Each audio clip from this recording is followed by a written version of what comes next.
Hi guys! Good evening sa inyong lahat dyan. So ayun na nga guys, galing ako ng Dali.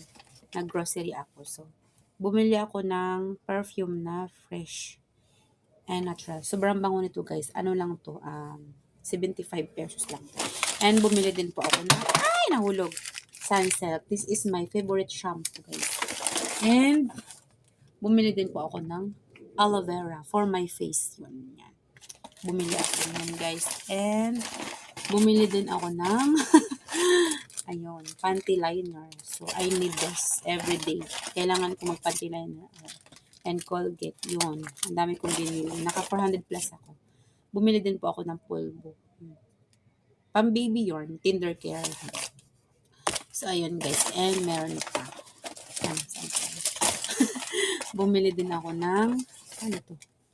Bumili din ako ng cream cheese yan. Palaman ng bread. And bumili din po ako ng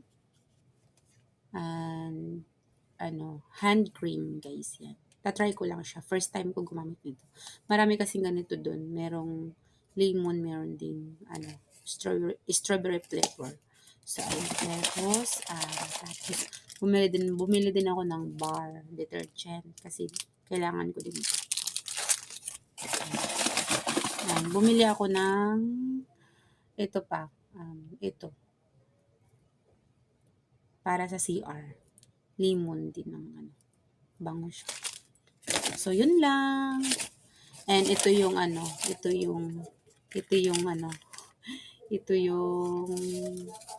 receipt. Yun, 400 plus yung binayaran ko lahat. So, ayun. Bye-bye. Thank you for watching guys. I love you all. Mwah!